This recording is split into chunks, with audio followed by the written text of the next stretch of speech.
오늘 누가복음 11장 37절부터 50절까지는요.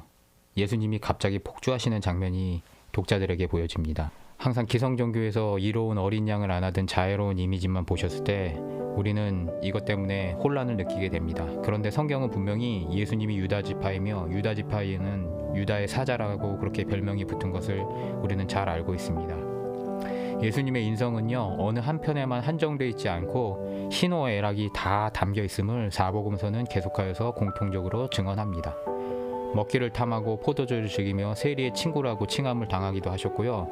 미쳤다 하밀라라고 세간에서 말을 듣기도 하셨으며 그 일로 인하여서 가족들이 잡으러 오고 바리새인들의 공격이 들어오면 신랄하게 받아주어 주기도 하시는 그러한 인성을 지니셨다는 것을 우리는 기억해야 합니다.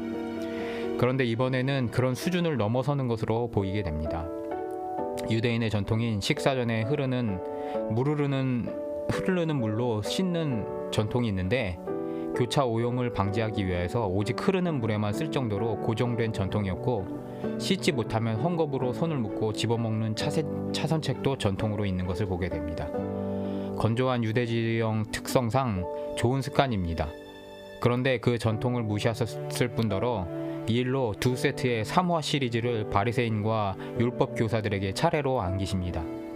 너무 듣기 힘든 나머지 바리새인들이 율법 교사들이 너무 모욕적입니다 라고 할 정도였고 결국에 마지막에는 서기관과 바리새인들이 달려들어 따지고 책 잡으려고 매복했다라고 그렇게 표현이 나오는 것을 보게 됩니다. 예수님은 왜 이렇게 분노하신 것일까요? 이전에 향유옥합 사건처럼 주인이 주빈을 맞이하면서 발 닦을 물도 주지 않는 사건에서처럼 이번에도 식사를 초대하고 주빈에게 손 씻을 물조차 주지 않은 모욕적 행동을 바리새인이 했을 것은 확실해 보입니다. 길가를 다니시는 예수님이 먹을 물 이외에 손 씻을 물이 어디 있었겠습니까? 설령 그것이 있다고 하더라도 주인이 물을 주기 전에 자기가 가지고 있는 물로 먼저 손을 닦아버리는 것은 주인에게 모욕적인 행동이 될 수도 있기 때문에 물을 내오기까지 기다리는 것이 옳다라는 것입니다. 그런데 그것을 안 내음으로 말미암아 애매한 시간을 만들고 결국 급기야 식사만 내오는 그리고 물은 안 내어주는 행동, 이것은 마치 이솝 우화 속에서 여우와 두루미 서로 식사를 초대하면서 은근한 모욕과 함께 서로를 업신여기는 그런 태도였다라는 것입니다. 바리새인들은 율법적인 도발을 한 것입니다. 그래서 예수님의 행동은 분명하게 위약적인 행동으로 보이는 행동을 취하시는 것을 보게 됩니다. 그런데 애초에 시초는요, 이런 웃는 얼굴에 침 못 뱉겠지라는 도발하는 바리새인들의 모습이 깔려져 있다는 것을 우리는 봐야 합니다. 화내면 진다라는 이상한 신화에 얽매여서 그것을 이용하기 좋아하는 질 좋지 않은 유형의 사람들을 위해서 결국 위약적으로 대하는 수밖에 없다라는 것을 예수님께서 보여주시는 것입니다.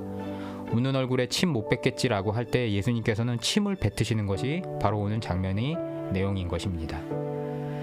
예수께서 그들의 웃는 얼굴에 대하여서 6가지로 이야기하시는데요. 첫 번째 바리새인에 대하여서 뭐라고 이야기하시냐면요, 11조를 하면서도 이웃사랑과 하나님의 사랑은 이름에 대하여서 지적하시고, 두 번째로 율법의 열심을 이용하여서 상석에 앉는 것을 즐겨하신다라고 지적하셨고요.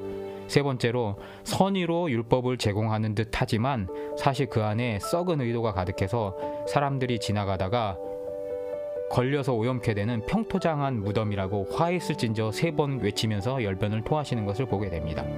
그리고 이번엔 한 율법 교수가 너무 그렇게 말하지 마십시오라고 이야기하니까 싸잡아서 그렇게 말하지 마십시오라고 도발하자 그에게도 첫 번째로 장로의 유전이라고 너희가 만들어서 백성에게 짐지우고 니들은 하인을 시키는 위선자들이라고 이야기하시고요. 두 번째로는 율법학자들의 조상, 너희들의 조상이 선지자를 죽였는데도 지금은 너희들이 선지자의 후손이라고 이야기하느냐 위선자들아라고 이야기하십니다.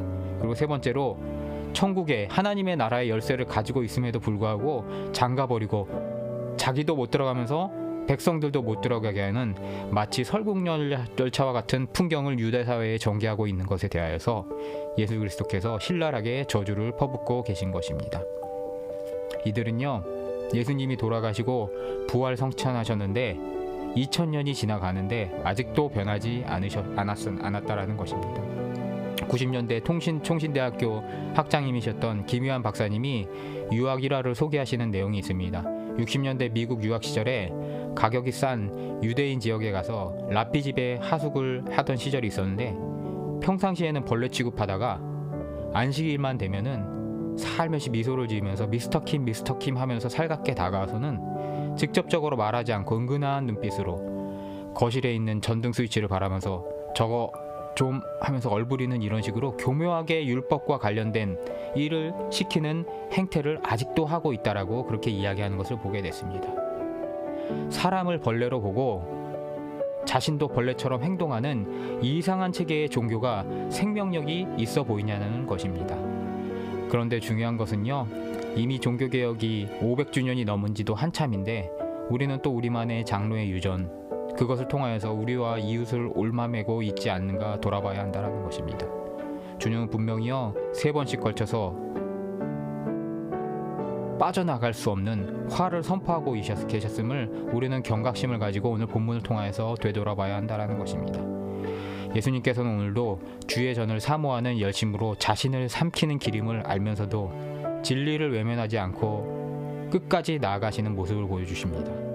그의 제자된 우리의 모습은 어떤 모습으로 살아가야 할지 돌아보시는 시간 되시기를 오늘 말씀을 통해서 축복합니다.